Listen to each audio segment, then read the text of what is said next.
Hey there, thanks for stopping by my channel. If you're new here, don't forget to hit the subscribe button and the little bell next to it so you'll be notified whenever I upload a new video. Today we're going to be doing some watercoloring and we're going to be using the My Favorite Things Fresh Cut Flowers stamp. I'll go ahead and put a link to that and all the supplies I use to make my card down in the description box in case you would like to pick something up. So let's get started. Okay guys, so today we're going to be doing some watercoloring, and I went ahead and I stamped my image on some Arches 140-pound cold press watercolor paper, and I used some Ranger Antique Linen Distress ink to stamp my image on the paper. And I did put my paper into my Tim Holtz stamp platform so that it could be stamped multiple times. Because it's a cold press paper, it's not smooth, it's got some texture to it. You usually have to stamp it a couple of times just so you get all the lines in there. I went ahead and I stamped my image like 3 times so that I could really see it on camera, but I could probably do it with maybe 1 time, maybe 2 if I was pretty heavy-handed when I smushed my ink pad on there to get it started. So I'm going ahead and I'm using my M.Graham watercolor paints, and these are a tube watercolor that I just picked up at my local art store. I'm trying them out. So far I'm loving them. But I'm just going to paint all of my flowers with Mineral Violet. And what I did is I took my paint and I squished it out a little bit, or I kind of just dabbed the end of the tube onto my palette over there. And then I'm just dipping my paintbrush into right into the paint, and I'm putting a little line onto my leaves, and then I'm rinsing my brush off and I'm kind of wiping it on the side of the glass, and then I come in with just my damp brush and I move that ink around, and I may rinse it off a couple of times until it's just clear water and move it around. And I'm really liking how that gives you a really pretty texture on there. And I'm just kind of skipping around. I don't want to do a leaf that's right next to each other so that each one kind of dries. There's nothing to separate them. So if you don't wait for the one next to it to dry, the paint will bleed over into that next flower petal. So right here, I put a little bit of dark color into the bottom, and then I just continually get my paintbrush wet, and then I rinse it off, and then I dab it, and then I just draw all that ink out into the center of my petal there. And I'm just kind of flipping around from flower to flower because they do have to dry in between. Sometimes I wander off and come back and then paint a little bit more and then just come back and do whatever. But the flowers took me about 2 hours to paint all together, and I've sped the video up so you only have like 15 minutes to watch the entire painting process and the putting together at the very end. But it did take me a couple of hours of video time to paint these flowers in, and that wasn't me just sitting there for 2 hours doing it either. That I wandered off and then I come back and I work on it some more, and then I come back and I wander off, and you know, I have a child, so I have to occasionally wander and do other things, and then I just come back, which works out perfect because you can kind of let it dry in between. And I tend to, sorry about my head getting in the way there, I tend to kind of lean over and really get so I can see what I'm doing, and I forget sometimes that my head is going to hit the corner of the camera there. Right here I'm just going back and I'm adding a second coat of paint to my flower petals. I wanted them to be a little bit darker. They dried a lot lighter than I thought they would.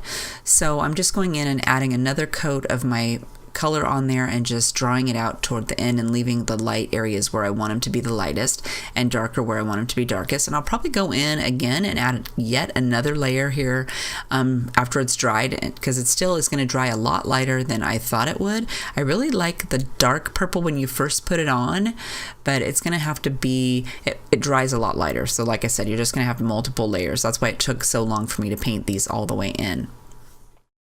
In some areas, I just made it the really dark purple, just a solid color, and I left it that way. Like all the really back petals, I'm making sure those are pretty dark in the back, or on this other side over here where they kind of flip up on the ends, I made sure those were a little bit darker in the creases. They were darker too. So like that one has a back petal. It's in the back, so I made sure that it was a lot darker. And here we're just darkening it up, and this one's still a little bit wet, so I just came back in and put a little bit more paint on there. It's okay if you go back if it's not dry all the way and you add a little bit more paint, but if it's sopping wet, it's just going to bleed over and spill and make a big mess. So always make sure that each part you're working on is dry, unless you want to have that effect where it bleeds out and you can see the different textures and stuff. So here, this one's dry, so I'm going in and adding another coat, and I'm yet going to have to darken up that back petal because I think it now you can't see it as well, so I'm going to have to come back after it's dried and add a little bit more color in there. Now I'm going to go ahead and work on some of the petals that are missing color. I've skipped around so much now that it's time to start filling the rest of them in so that we can finish those up. And the one there at the bottom that I just did, it's got a side there, but I didn't want to fill it in so it would be too bleed into that color, so I'm letting it dry, and then I'm going to come back and fill that in. Here we're adding our third or fourth coat of paint to that one up there on the top, and now I'm filling in the back section here so that it can be really dark where it's folded up on the ends. Now we're going to go down here and we're going to work on this one at the bottom. And I'm going to say, since it's all folded and going into the center towards itself, that it's closed. It's a closed flower, so I'm going to paint it a lot darker than I did the one at the top where it's opening up and you can see some of the petals. So I'm going to make sure that when I get done painting this one, it's going to be completely a different shade. Well, it's going to be the same purple, but it's going to be a lot darker than the one that's open.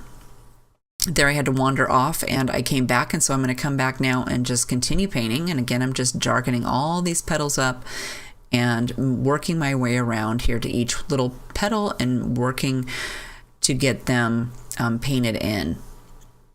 Kind of trying to decide where I want the shadows and the highlights to be on this one, because I know some of them are going to be darker because they're closed up, but still the top of the petal is, you're going to be able to see that it's going to be a little bit lighter. So I've decided that they need to be dark down at the bottom, and then as they come up, they're going to lighten up into that white shade.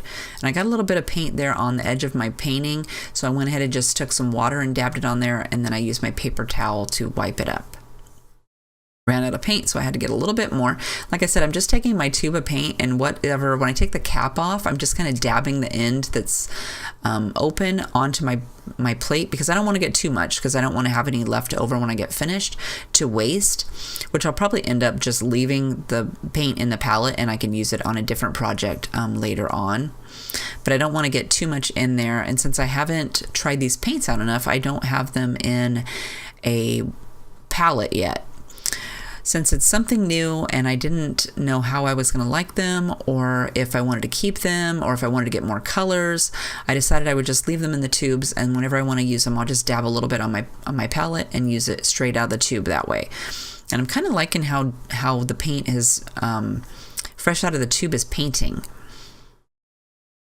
Now we're just going in and we're darkening up some more little bits on our flower.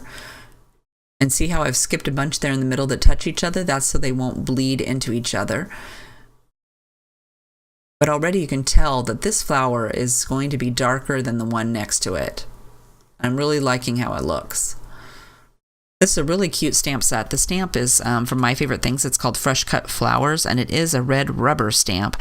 I kind of wish, though, that on the back of the cling mount there was a little picture that you could see how you have it positioned, but they don't have a sticker on the back. So what I did is I took the packaging and I just stamped the flower onto the with some Stays-On ink onto the packaging, and then I put that little piece of Stays-On packaging in the package, so whenever I line my stamp up, I can kind of just lay it on the back of the stamp and kind of see what it looks like on the front.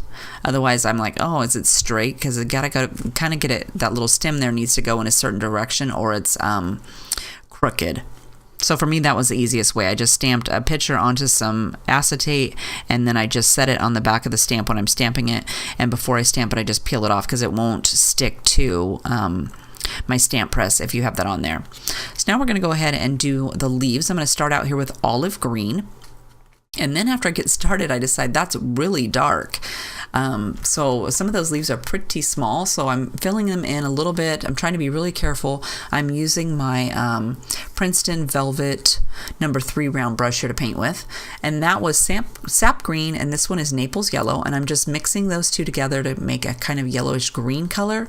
And I'm going to use that to paint these bigger leaves.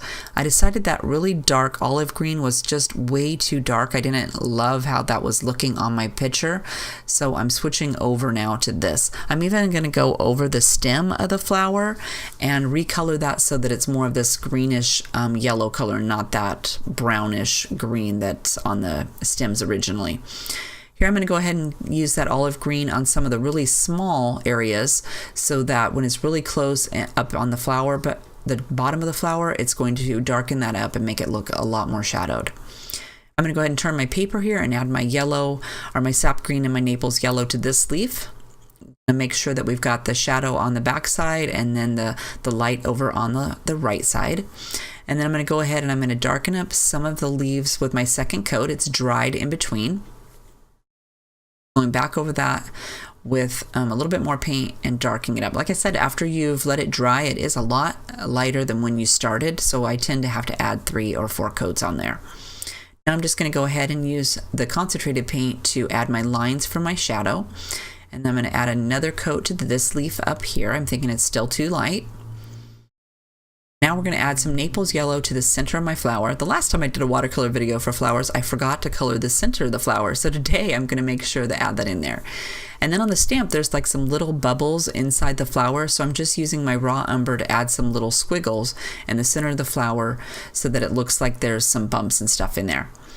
Now we're going to go ahead and use some Payne's gray, and I'm going to add some background. So I'm going to very carefully go around each flower and put a little bit on the edges, and then wipe my brush off or rinse it off and keep wiping it until it's just clear water. So when I go around the outside at the very end, it fades out into the paint. The paint turns just to the color of the paper. And I'm going to be really careful when I go in between some of those areas because they're pretty close. And even though it's dry, I want to make sure that I don't pick up any of that paint and accidentally drag it out into, because some of them are still a little bit damp. When it's dry, I don't have to worry as much, but when it's a little bit damp, I'm afraid that I'll pick up a little bit of that paint and drag it out there. I could have just wandered off, I guess, and then come back later. But at this point, I'm like, I really want to finish this up and get it started. I want to make a card. I'm tired of painting. I want to go do something else. So I'm trying to hurry it along here by finishing up some of this painting. I'm going in between each of the flowers and I'm just making sure that I get a little bit of that shadow all the way around the entire image. So it's got kind of like a little background dimension on there. It's not just going to have the white paper. Even though it would have looked really pretty with just the white paper too, you don't necessarily have to give it a background or color it in. I just kind of prefer to have something around the outside to make it kind of pop off the page and make it look dimensional.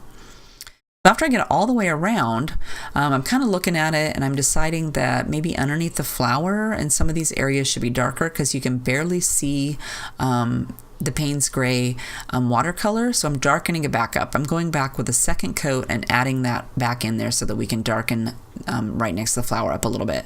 I probably should have not diluted my paint so much and used a little bit more concentrated paint, and then I wouldn't have had to do a second coat, but since I didn't, I'm going to just go back and add more color in here and darken it up so it really pops off the page that there's some dimension and some shadows underneath some of these flower petals.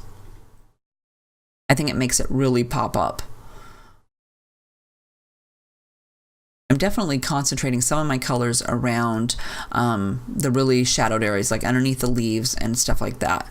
So now I'm coming back and I'm adding a little bit of my mineral violet to my open flower up here. I decided that was still too light, so I'm just going to go back with another coat and give it a quick little dab of color to darken up a few of these little areas on this flower. And then I let it dry all the way.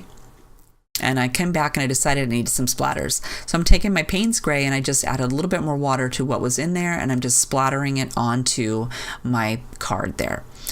Then I wandered off, I let it dry, and I'm just going to go ahead and I'm going to make my card up. So I'm using some Jubilee cardstock from Bazzill, and then I'm using the My Favorite Things Skinny Strips die and the sweet die for the words, and then for the little sentiment there that I heat embossed with some gold Ranger embossing powder, that is from the Sweet Sentiments stamp set. So if you head over to the store, you can pick up the Sweet Cinnamon stamp set and the sweet die. They're all in one little packet. I decided you might as well get both together. And then you can get the Skinny Strips die to go with that. I think it goes with it too. So you can get them all together and they send, or maybe it's separate, I can't remember now, but they are all in the store if you'd like to see, or go pick those up. I'll put a link to everything down in the description box. And I really appreciate you shopping with me. So that's going to do it with our card today. If you would like to see some more close-up pictures or more information on the card and the supplies I use, head over to the store blog. I'll put a link down in the description box. If you enjoyed the video, don't forget to hit the thumbs up button. I really appreciate it. It helps my channel out quite a bit. If you would like to, you can also share my video with others and let them know about it so that other people can come and subscribe and check out my channel. Right about now, you should be seeing a screen with a couple more videos I thought you might be interested in. If you are, click on either one and it will take you straight to the video. Otherwise, I hope you're having a fabulous day, and I'll see you in the next one. Bye-bye.